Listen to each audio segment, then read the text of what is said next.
It's episode 51 of Chris and Company, and it's something of a Chris and Company first for reasons that I'm not too crazy about. Look, I want to say straight up, Matthew Boyd is wonderful, and we had a great interview, and I love chatting with him. But I've gone through this interview. It's already been recorded. I'm obviously doing this after the fact, but I've edited the interview. I've looked through the audio. I've made tweaks to the audio. But I'll just be honest with you guys. There were some audio issues in this podcast, and it's the most annoying thing because sans one question, they were not issues that were apparent to me while recording the episode. Maybe I'm overthinking this, and people will listen and say I didn't really see much of an issue. And if that's the case, hey, more power to you. I hope so. But I just got to be real with you guys. There is a lot of edits, and there are a lot of edits throughout this interview. But having just listened back to it, there are still quite a few good things I encourage people to listen to, quite a lot that I'm proud of. And ultimately, somebody like Matthew Boyd does me a tremendous service by doing my show. And so I don't know how this is going to play, but I appreciate him for doing it. And I'll say all this and talk more about it at the end of the episode. But before we get to the interview, CastellaniContent.com, you'll find everything that we do. It's all archived there. At Castellani 2014 on Twitter. You can find us on Apple Podcasts. You can find us on Spotify. So I'm going to send this to Austin, and maybe I'm just totally overthinking this. Maybe this will turn out fine. But let's get to the interview. I still encourage you guys definitely to listen to it. It's not, if it was unusable, I wouldn't upload it. But it is one of those things that has just a few moments throughout that might just bother me more than they bother other people. But you have been forewarned, because I guarantee you, if I didn't talk about it, I'd probably get a million comments saying that I'm not doing my job. But either way, very appreciative of Matthew Boyd. And let's get to our interview, because there's a lot of good stuff in here.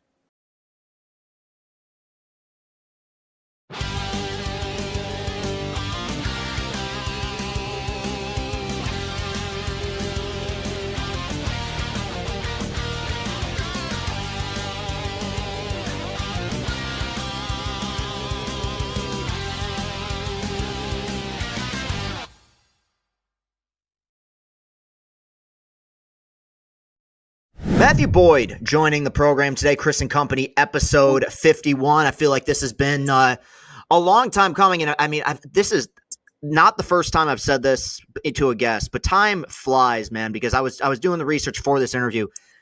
10 years ago, man, you were acquired by the Tigers almost. I mean, it does not feel like 10 years ago, but before we jump into things, man, just how are you doing? What's the vibe at? Obviously now, member of the Chicago Cubs, as of the time of this recording, first place Chicago Cubs. Want to throw that out there as well, so congratulations. How are things going for Matthew Boyd? They're going good, man. Yeah, it has been a minute. 10 years goes by really, really fast. But yeah, man, things are great. So grateful to be where we are today here in Chicago in the Pinstripes. Playing at Wrigley. It's a dream come true.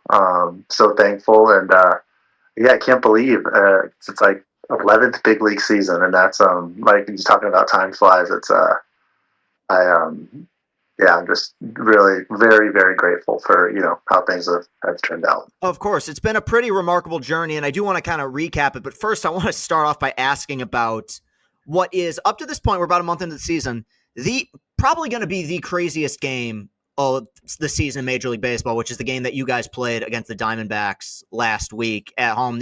I've got some stats here. I'm looking at my phone. Obviously, 16 runs between the two teams scored in one inning alone in the 7th and 8th innings of that game. A game that you guys ended up winning. Presley held it down there in the 9th. But in the 7th and 8th innings at Wrigley, there were 6 home runs, 2 grand slams, all 4 types of hit. That's a single, double, triple home run. All 4 types of home runs: solo shot, 2-run shot, 3-run shot, grand slam, and 3 half innings of 5+ runs. That had never happened in a major league game, and it happened in back-to-back innings. In a game like that, because I get the impression, obviously, hitting can be really infectious. In a game like that, are you happy that you're not pitching and not don't have the opportunity to shut things down? Or is there a part of you that's like, man, I wish I could be out there to kind of stop the bleeding a little bit? Yeah, I mean, I'm always wanting to be in the game. I miss not being ready every day. Mm-hmm. But yeah, it's funny about that game is so the wind was blowing out. I think it was the first time the wind was blowing out at Wrigley this year, and it's been blowing in a lot. And you see some balls that are just absolutely. Kyle Tucker has hit a few balls that when the wind was, oh my gosh, that's going to be over the bleachers, and it's caught short of the warning track, and you're like, what the heck? And then guys are like, oh, don't worry, there'll be days where the wind's blowing out and it'll get crazy. And Colin Ray was just dominant for the first five. He was, I think, like both starting pitchers. It was a tight game. It was like 2-1 or something up until that seventh, and then before you know it, it's like, wow, like that we scored 5 in the inning before, and we're like, oh yeah, man. You're right. No, it was electric, and it was crazy seeing, because it was a day game, and it was the only game like on the Twitter feed for a minute, and it was like I thought I was getting repeat highlights. It's like, this is the highlights from the same game, just multiple home runs over and over. Pretty wild stuff. And yeah, I mean, especially once you get to the summer, man, and weather, it's kind of the first indication of summer, I feel like, is that the wind starts blowing out in Wrigley and you're starting to see some balls fly. But I want to take us back now to what I alluded to earlier, to our first exposure to you, obviously becoming a member of the Tigers organization, part of the David Price trade in 2015. And I've never had the opportunity to ask you or anybody involved in something like this kind of question, but you, Daniel Norris, a part of that package. In the moment, is there a part of you that feels something of an ego boost, being like, man, I must be pretty good if I got traded for a Cy Young winner? Because this was Price, like, at the height of his powers, like Cy Young contender, innings eater, finished second for the Cy Young that year. Do you just look at it as part of the business, or is there a part of you that feels like, oh, man, I must be pretty good? I think whenever you're traded, it happened a few times for me. There's always different lenses you can look at it through. But like in that circumstance, it was at first it was like, oh shoot, like you come up, you're drafted, you're like, oh, I'm going to play for the Blue Jays my whole career, whether you're not, because that's just what you kind of. I feel like that's just, you want to play for the same team, right? And then when you're traded, it's that. And my agent, Scott was like, when you get traded for, like, especially like it's something like that, like it means that other team really won. Yeah. And so getting to be part of that, David Price was a guy that through high school and college, it's like, that's who I want to be. Like, watch that guy to get better. It was like Price and Kershaw. Those were the lefties at that time. And so that was really cool. And then to get to be part of the Tigers, I mean, you get to be part of the Tigers organization and the history that comes with that. I mean, I remember after getting traded, Daniel, like we both got traded. We left Buffalo. Daniel went right to Baltimore to go pitch. I went to Toledo to throw like a 2-inning, because I hadn't pitched in like 10 days because that was my traded on. So I basically like a little in-game bullpen sort of thing, and then started against the Royals 2 days later. And I remember walking through that clubhouse, which was a weird day because it was also the day that Dave Dombrowski got fired. That's right. I forgot about that. Wow, yeah. And Jonesy, the pitching coach, I'm like, oh, like there's Miggy's locker, and then there's Victor, and Alex Avila and Kinsler, and it's like there's Verlander and Joe Nathan. Like you're looking at all these names, you're just like, oh my gosh, like there's these are Hall of Famers in here. And I remember Jonesy, the pitching coach of them, goes, like, he's welcomed me. He goes, oh, yeah, GM got fired. He got fired because he traded for you. Kind of like, oh, man. Really, my 5th day of the big leagues, right? I'm just like, first day, and he's like, I'm just messing. It was one of those weird, really cool experiences. And then, like, everyone was on eggshells. And then, got the pitch against the Royals that next day. And they're pretty good. And that was a fun time. But, yeah. Crazy. That is why I forgot that all happened on that day. But I remember it was, it's funny because that was a very polarizing time because it was the first time in years that we had been, quote unquote, sellers at the deadline. So it was kind of uncharted territory, which ultimately left with Dombrowski leaving, getting fired, what have you.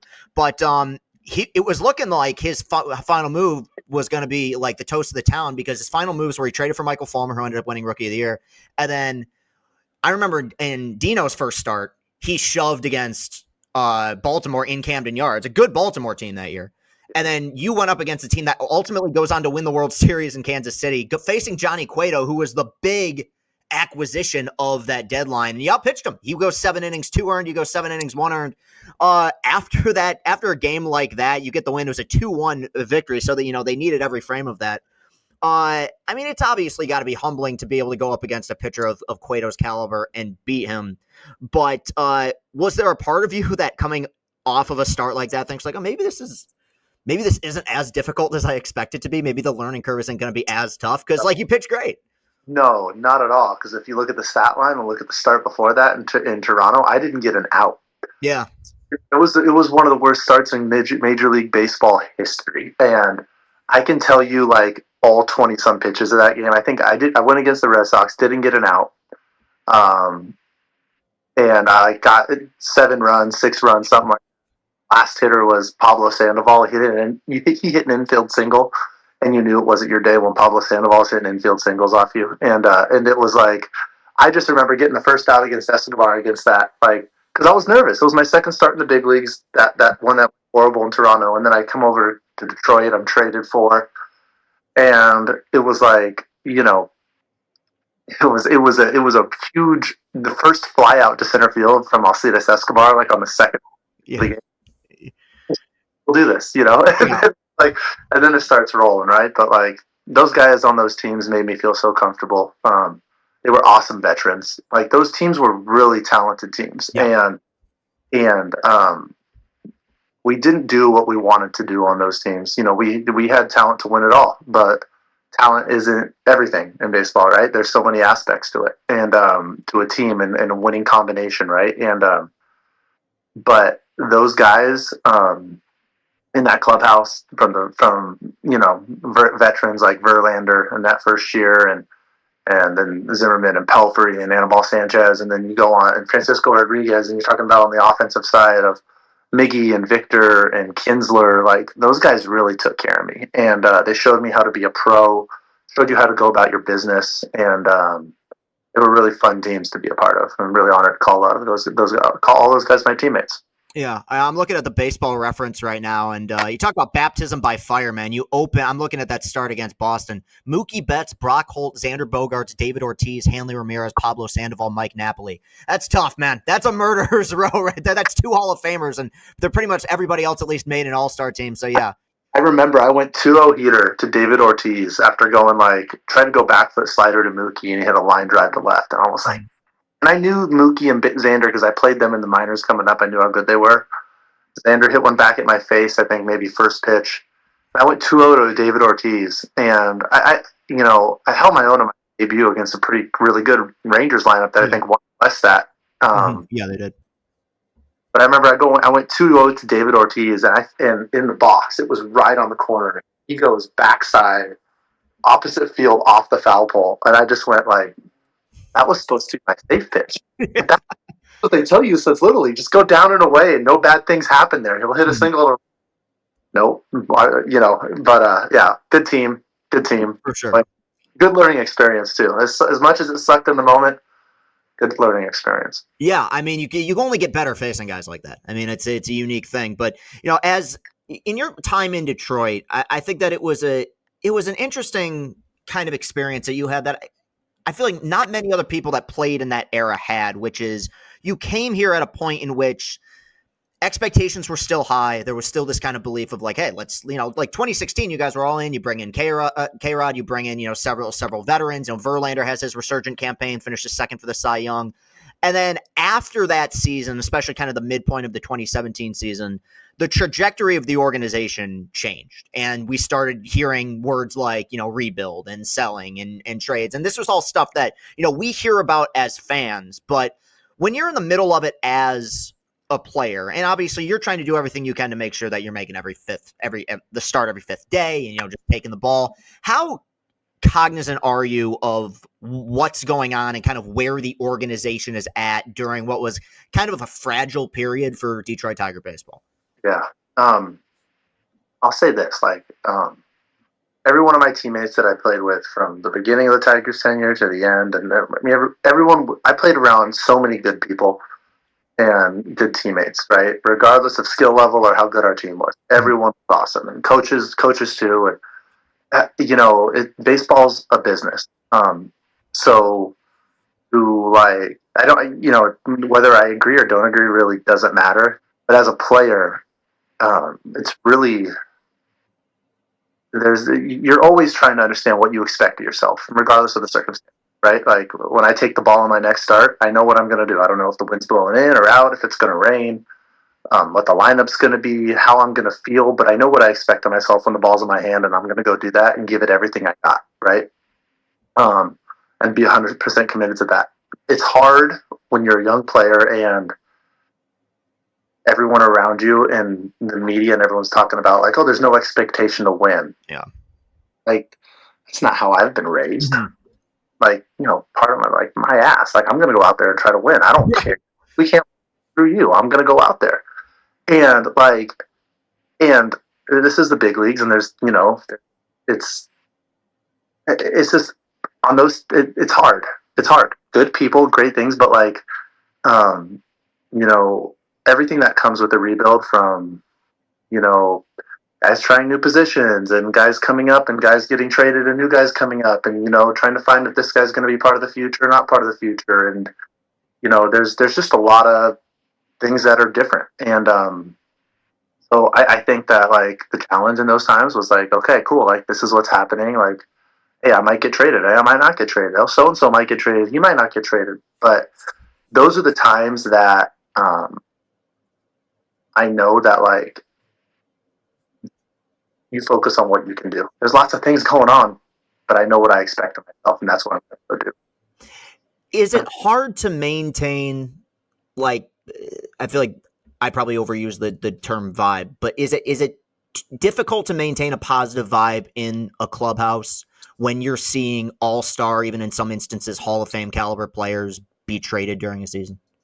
Oh, it's really hard. Yeah, that was 17 was really, really hard. And it's equally as hard as when, the flip side of that, and those guys aren't in the clubhouse at all, right? And, you're sitting there with 3 years of service time and you're the most tenured guy or something like that, right? Because, and then that's, yeah. Again, anybody, they were hard, those were hard years and those were formative years. And, like you're sitting there going, okay, like, no one expects us to do this. No one expects us to do that. But what do I expect of myself? I like everyone's, and you really do your best to put on, I don't want to say blinders, but because you're not ignoring everything, but you're acknowledging everything for what it is and saying, okay, that's the narrative. That's what people say. Like I said, it was a challenging time, but it was a time that I am grateful for because it did make me better. It's a tough thing because, like, if you're in the league, you have to be playing for something. Like, it's even if it's like even if it's a contract for next season, whatever it is. So it's the mindset is probably different when you are going through the grind of a major league season as opposed to just kind of being an outsider watching and understanding where the organization is at or trying to be at. But it was strange. I'm glad you brought that up because in a few short years, you went from like the new guy to the veteran in the clubhouse. Like it reminded me, I remember last year we talked about with the Tigers where, they had one of the younger teams in baseball and Matt Vierling was viewed as like their veteran. He was 27. Like that's how young that team was. And it was kind of like that with you where you came in as kind of the young guy, Verlander, and these guys are taking you under their wing. Now expectations change and you're kind of, the veteran in the clubhouse. And at this time in the organization, all we were hearing about was the farm system of aces with Skubal and Mize and Manning, these Faedo at the time coming up through the system. What was your first exposure to them? Because they were, you're pitching at the big league level. You're taking the ball every fifth day. And yet some of the biggest stories that we're hearing are about, Mize is doing this down in AAA or Skubal's got these strikeout numbers. At what point did you finally like converse or interact with these guys just kind of on an interpersonal level? Yeah, I mean, because I was kind of the guy, like, there was just a few of us that were there through all of it. Like I was there to like say hi to Bo Burrows and Matt Manning and Mize and Faedo when they were drafted because they always bring those guys in. Yeah. And I mean, I don't know. As people, like, we're called into relationship, right? Like, and as me as a believer, like I'm called, like I know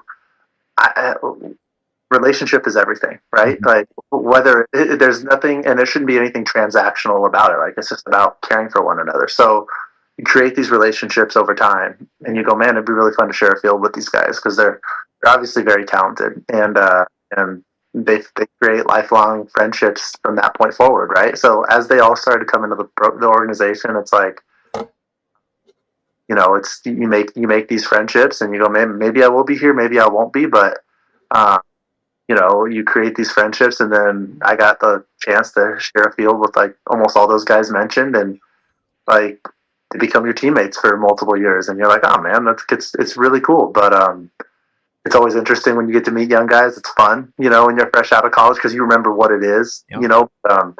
They were just those years were just they were like I said, they were formative times. I mean, for those guys, they were formative times for me. I'm very, very grateful for the time I had prior to that. Like I got to see what it was like. I got to see the teams that like we were one game out of the playoffs. We had to win one game because we only played 161. Yeah. But I was talking with Danzy Swanson about that. Like yeah. it was like Blair through the game of his career. Julio Teheran was having a rough year, but he went CG Shuddy against Verlander, who was like talked about Cy Young. Should have won the Cy Young that year. You, all these things are happening, and you're like, man, we're going to be back to the playoffs next year. We're all going to be a year old, more experienced, and we're going to do this, and then the narrative shifts, and like in my mind, and I'm sure it was the same with Michael and Daniel and those guys that because it was like we're going to get back to that. We're going to be like, know what it was like. So that's what we're gonna do our best to like. Hey, this is what it's supposed to look like, and we're going to keep going down this path, and like bring as many people as we can with us because that's what those guys did, and I love Detroit and everything that we got to experience there. And look, this won't be the last time I say this, but all of those guys speak incredibly highly of you. I mean, we've had Tarek on here multiple times. We've had Mize on. I mean, like, you're typically the first name that comes up when I ask who's the first guy from the organization they heard from. So, I mean, it was, you took on that role, gracefully. When you're at that point in your career where it's now kind of changed and you've been in the league for a few years, what's the number one lesson, if any, that you try to teach some of these young players that you wish you would have learned when you were at their stage of their careers? I would say, like, for me now, it's been like who you are. I spent a lot of years. Use an example from my own past here. How about that? 2019, right? I pushed out guys. Very like we weren't a very good team that year. I looked at ways. I felt like I was this close to being really, really good that year. And it was like, what was the difference? And I was like, well, one thing was the difference was home runs. But at the same time, like, because I was like the league leader in home runs, but right behind me was Verlander. But our ERAs were like 2 points apart. I started chasing like more vertical break, and I started chasing like trying to more movement on a changeup, and in chasing those things. I mean, one, I got hurt, but two, the biggest lesson I learned was that I lost my own identity. Like I was doing what I did with a 92 mile per hour fastball, and a low arm slot. Like I was uniquely myself in those moments. And one thing I did is I started looking at these guys that were like who I really wanted to be, like in terms of like their standings and whatnot. And I started chasing them, and I lost my own identity in that. And so like, if talking to some guys, it's like, hey man, like what got you here? That's who you are. Don't lose that. Like, Mr. Verlander was the best of Justin Verlander because he doubled down on what he did. He just carried it on, right? Like, they're both done the same thing. Take some great pitch.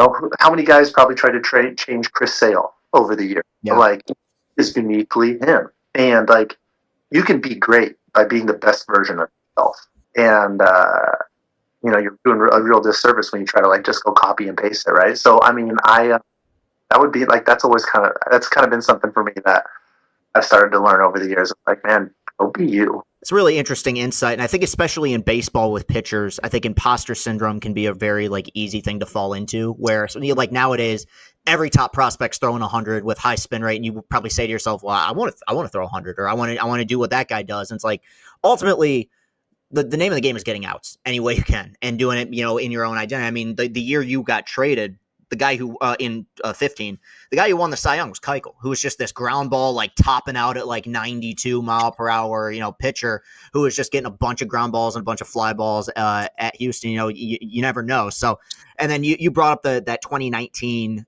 campaign, and this was kind of the time in which your name was most thrown around as a potential trade piece, and it's an interesting thing because I'm sure that there's a part of you that probably thinks about like, man, I could find myself like, on a contending team like at some point, and then the trade deadline comes and goes and you're still there, and then you kind of got to reset a little bit. Did you, in the back of your head, expect to be traded at that deadline, or was it something that you just weren't really thinking about throughout the season? Every day was, you were asked a question about it. Right. And we were expecting our son in mid-August, right? And, or late August. And, we had to decide right before the trade deadline whether because my wife can't travel at that point. Like, right. Do you go back to Seattle, or do we risk it and stay in Detroit? And then what if I get traded somewhere that you can't just like ride in a car at 37 weeks pregnant or whatever it is? Like, there was a strong likelihood, at least in our minds, that was going to happen. And, right before the deadline, Al came up to me and goes, "We want to keep you." He said something like, we want you to, we don't want to trade you." And that was cool because I never wanted to be traded. Yeah, and it's funny because despite setbacks and injuries and stuff, like I feel like there's been these weird, like almost it's fate moments in your career. And one of the big ones is obviously you get injured in 21, you're rehabbing back in 22. Mariners haven't made the playoffs since, in 21 years. You're from Washington. All of a sudden, you find yourself not just pitching out of the bullpen for them, but pitching like meaningful baseball. I mean, you pitch in October. Your first outing back in Comerica against the Tigers. I mean, what are the odds, right? I guess I'll start with that. Was it weird being in the opposing dugout after years of being, did you almost forget where to go because of the fact that you were so used to pitching on the other side of things? It was really weird. It's just, weird how those things happen, and to be on that other side was different. And, of course it'd be against the Tigers, my first game back after having, first time getting hurt, first time getting back. And, that was crazy. But getting to play for the Mariners, man, was so fun. Getting to play for the team that I grew up watching and getting to go to the playoffs for the first time since like I remember watching as a kid, and going through the agony of like late elementary school, middle school, and high school of like watching the Mariners, come up short. So getting to play in the playoffs for them, first time in the playoffs, first time, and getting to do it from a team I grew up watching was really special, and so thankful for that time. It was a fun team, and that was a fun run. Obviously, you clinched the playoffs with the Cal Raleigh home run, and then the huge comeback against Toronto in the postseason. I mean that was a fun. That was J-Rod's rookie year. That was a really fun team. So then you find your way back with the Tigers in 23, and the injury bug comes up again. And I remember obviously you never want these things to happen, but I remember the outing against Texas where it was through one pitch and you could kind of just tell like that looked bad, and it ended up being a arm blowout. And it's your second major injury where you're out. You're probably coming off of 22 or probably feeling like you're in a pretty good place. Find your way back to Detroit, reconnected with Scott Harris, like you mentioned a minute ago. I guess just how hard is it at that point in your career, or just at that point in life, to not fall into that almost like victim mentality, to stay on the positive, to stay on the straight and narrow, and not kind of, get into that woe is me situation? Because like you'd experienced some extremely high highs. It felt like this was going to be a wonderful little comeback story. And then you've fallen back off again. Just how were you able to kind of stay straight mentally? So when I got hurt the first time in 21, right, it was like, I know what I can do when I'm healthy. Like, I was going to get better from 2019.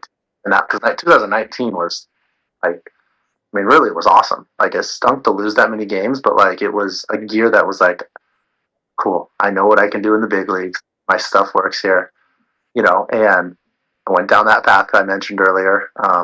And it was like, okay, after I got hurt, it was like, I know who I'm going to be when I come back. When I'm healthy, this is who I'm going to be. I'm going to double down on myself, and I'm going to go pitch and use my stuff like I did before, and use all 4 pitches, and go go be me. Unfortunately, you know, as 23 was going on, it just like it started out good, and then it was like, gosh, this isn't feeling. You know, it's not like I'm still not right. Like, oh, this day's really good. This day's not that good, and it's a lot of weird up and downs. And when it came, that happened right in Texas.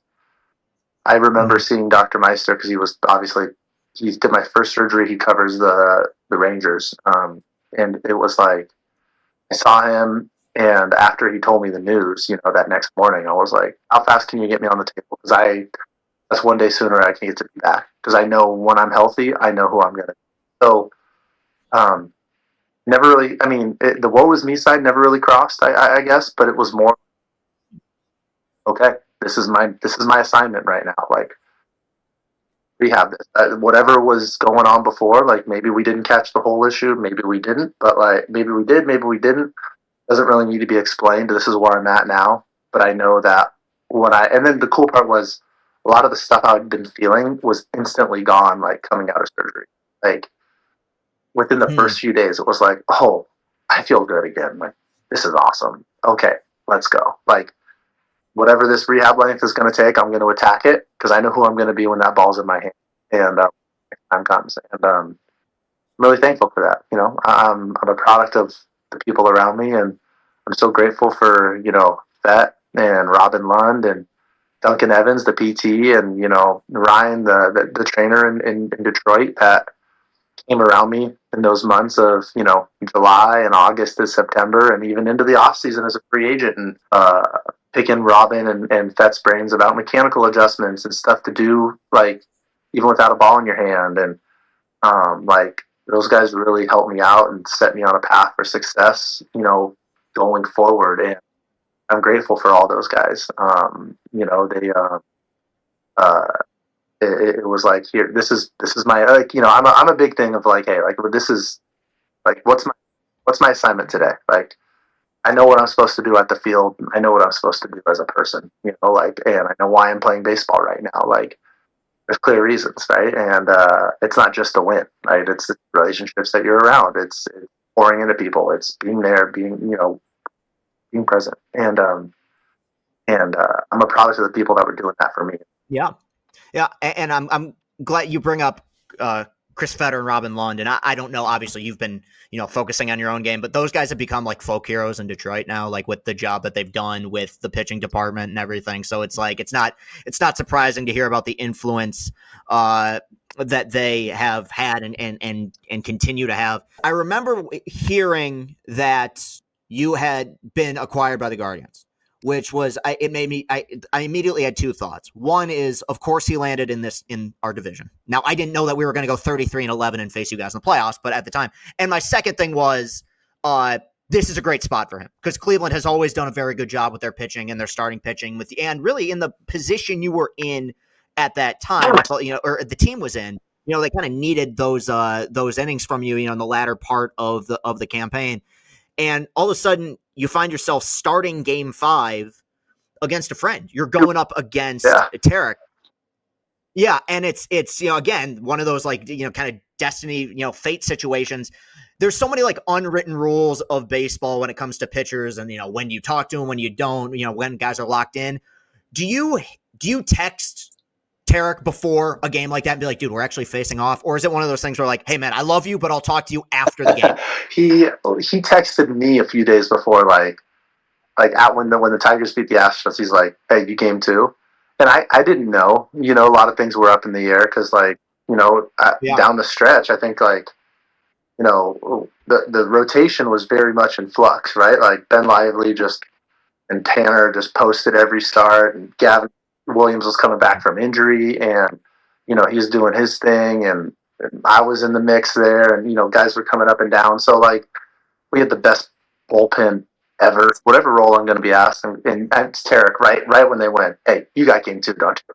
I'm like, I don't know. He's like, stop lying to me. You got game 2. It's going to be me and you. I'm like, we'll see, man. Like I honestly don't know. I'm just we ended up talking. I think I actually did text him. He texted me something like that, but it's cool. Baseball's cool that way. You know what I mean? Like And it's like I remember I remember learning about Tarek. I probably said this at nauseum, right? And like 2018, we're at Seattle Youth Practice because we're playing the Mariners and not Root Sports. What was it? Fox Sports Detroit wanted to do like a feature on the field, and that's where my high school field was where Tarek's college team played. And Wow. it was like their coach was a guy that recruited me back in the day, and he was like, "Hey, that guy's like he's going to be a big leaguer. Watch, like some team's going to hit on him. He's not going to go as high as he should, and he's going to be a big leaguer." And then fast forward a year later, Tarek's already in Double A, and he goes, "Hey, this minor leaguer Tarek School with the Tigers wants to ask you about your slider."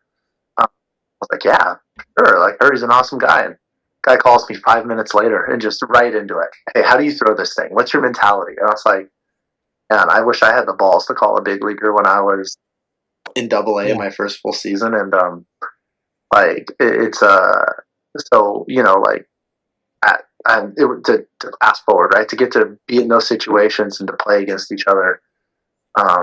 It's cool. Like, you take a second and you just enjoy it. Like, I mean, it's all enjoyable, but to enjoy gravity and everything about it, not to sound poetic or artsy about it, but it's like I'm in the big leagues with a guy that I call one of my really good friends, like against the organization that I spent all this time with. Not to mention 3 months earlier, or 4 months earlier, I didn't have a job and I was rehabbing in the back of a gym and coaching my kids t-ball and my daughter's coach fish softball team. People not even believing I'm a big leaguer. Like, "You're not a big leaguer." It's like, "You're right. Why are you here?" And now here I am.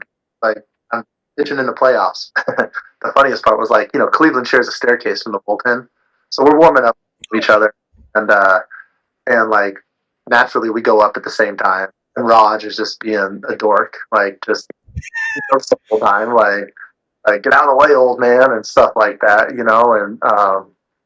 uh, and then we're coming down and like "No, you go first, Eric." He's like, "No, you go first." Like he called me a fossil. Like, "You go first." We're joking about it as the gate, and I'm sure like Carl Willis and Fett and the other pitching coaches that are walking down with us are like, "The heck's going on right now? This is different," But it was like time to go compete, and I think that's the cool part. Like, it's the best part is like be able to recognize like this is a really special moment, and then be like, "Okay, I'm gonna go get these guys' heads off now." So now you find yourself in the Cubs, and there was a really cool moment, man, in the post game presser a few weeks ago. You're talking about obviously the relationship with your grandfather, and how special it is to find yourself in Chicago pitching for the Cubs. And I think that's just one of the cool things. It's like this in sports generally, but especially in baseball, there's a connection to teams and like a mystique that comes with playing for these organizations. So, I kind of alluded to this earlier when talking about Seattle, but was it a destination that you were intrigued with at the possibility of coming there before it became a possibility, or did they reach out to you individually at some point in the offseason? The Cubs have always been a place I've wanted to play just because of them being in my life through my grandfather. Like, always was paying attention to the Cubs. Always was a Mariner fan, but like, had a Cubs hat, had a Cubs pennant in my room. Grandpa would always talk about how the Cubs were doing, right? So like, always like was wanting to go there. Knowing that my when it worked out, it was like, gosh, like, this is so awesome. Because it's like I knew how much it would mean to my grandfather, and he's in a better place right now. He died in that 2019. I'm still grateful to work for Tommy Hotovy, the pitching coach. It's just been really fun to see.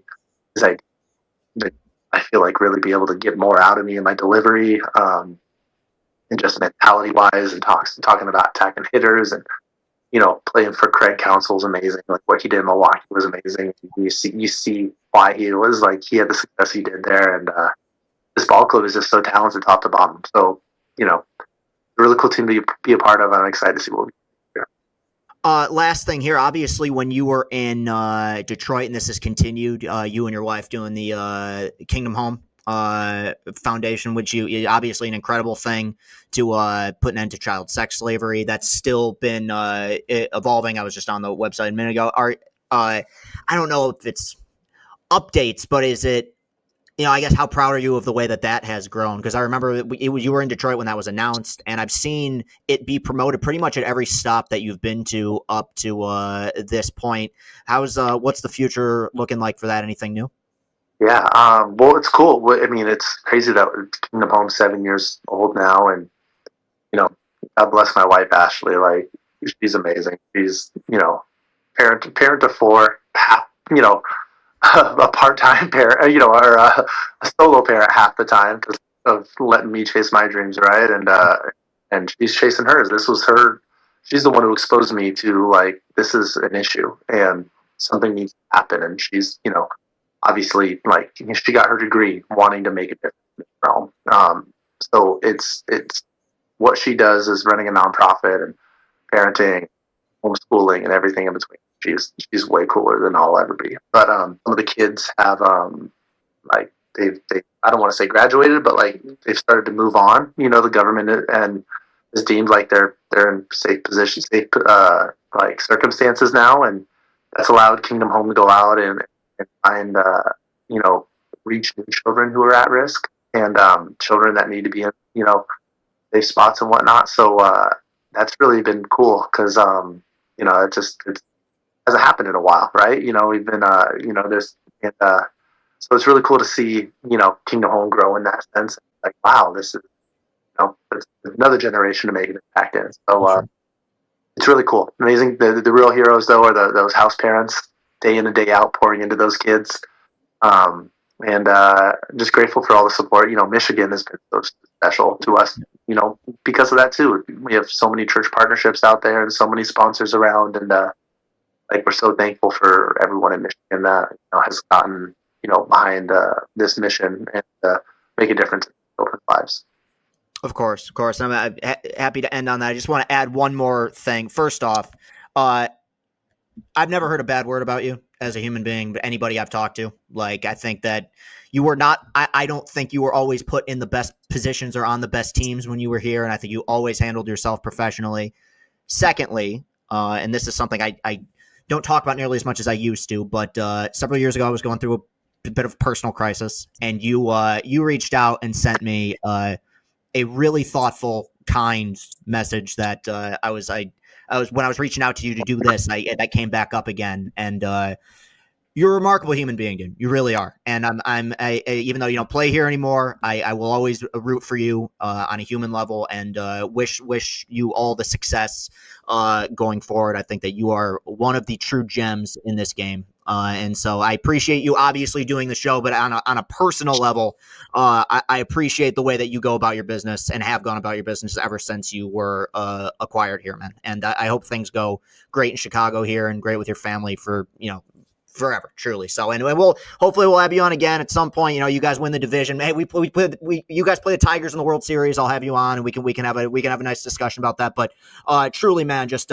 personally, thanks for doing this. But even beyond that, thanks for being a real one. Thank you, Chris. Well, I hope you guys enjoyed that, and I'm very appreciative to Matthew. And that's the hard part of coming away from it with a few technical issues is just a gem of a human being and a wonderful guy and a good storyteller. I mean, it's so weird how even when he hasn't played for the Tigers, I feel like his paths have crossed with the Tigers, and his fingerprints in many ways are still over this organization, just because we talk about the culture that AJ has created here and what he's done such a great job. But AJ's first year was 2021, and the guys that kind of set the tone in that clubhouse were the Matthew Boyds of the world. So I am appreciative of what he did here and what he'll continue to do. And he's pitched some really good baseball. He pointed this out to me, but his 4 starts have been against like Arizona, and then like 2 against San Diego and 1 against the Dodgers. So he's going to be facing some weaker opponents hopefully at some point in the future. He could end up having a pretty darn good year on the north side of Chicago, but appreciate him and appreciate you guys for paying attention all the way through to the end. All right. Anything else? Let me think. CastellaniContent.com. If you're watching on YouTube, hit that like button, hit that subscribe button. Let's get those watch hours up. Apple Podcasts, Spotify. Continue to support us. We will be back next week with another episode. Hopefully, I'm not going to say hopefully a better episode, but we'll be back next week with another episode, and we'll be back with more Chris and Company's I'll Say This episodes, what have you. we're going to continue to be consistent as hell with the content. And of course, a shout out to my friend and producer, Austin Sisler, who continues to do a marvelous, marvelous, marvelous job making me look better than I have any right to. I love you, buddy. And hopefully we can continue to put up more good stuff. So appreciate y'all. Thank you again to Matthew Boyd. Hope you guys have a great rest of your week. Peace and happiness. It's an unfair game. We got to think differently.